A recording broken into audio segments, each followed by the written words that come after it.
ஒரு அழகான கிராமத்தில் ஆர்வம் நிறைந்த சிறுவன் அருள் வாழ்ந்து வந்தான். அவனுக்கு வானத்தில் இருக்கும் நட்சத்திரங்கள் மிகவும் பிடிக்கும்.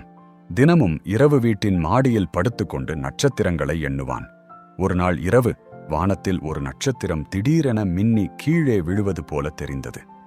அடடா, இது மேஜிக் ஸ்டாராக இருக்குமோ என்று அருள் ஆச்சரியப்பட்டான். அவன் ஓடிச் சென்று காட்டுப்பக்கம் பார்த்தான். அங்கே ஒரு சிறிய பொன்னிற நட்சத்திரம் ஒளிர்ந்து கொண்டிருந்தது. வணக்கம் அருள் என்று அந்த நட்சத்திரம் பேச ஆரம்பித்தது. அருள் பயந்து, ஐயையோ, நட்சத்திரமே பேசுதே என்றான். நட்சத்திரம் சிரித்தது. நான் மேஜிக் ஸ்டார், நல்ல மனசுள்ள குழந்தைகளுக்கு மட்டும் தெரியுவேன். அருள் மகிழ்ச்சியாக, அப்படின்னா நீ எனக்கு என்ன மேஜிக் செய்ய போற என்று கேட்டான். மேஜிக் ஸ்டார் சொன்னது, நான் உனக்கு ஒரு சக்தி தருவேன், ஆனால் அதை நல்ல விஷயத்துக்கு மட்டும் பயன்படுத்தணும். அதை கேட்ட அருள் சூப்பர் என்று குதித்தான். அடுத்த நாள் பள்ளிக்குச் செல்லும் வழியில் ஒரு வயதான தாத்தா கனமான மூட்டையை தூக்க முடியாமல் நின்றார். உடனே அருள் ஓடிச் சென்று உதவினான்.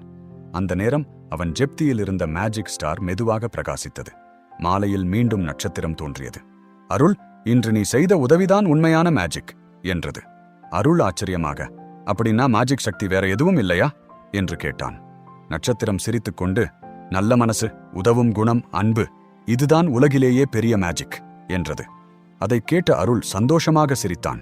அந்த நாள் முதல் அவன் அனைவருக்கும் உதவி செய்யும் நல்ல குழந்தையாக மாறினான்.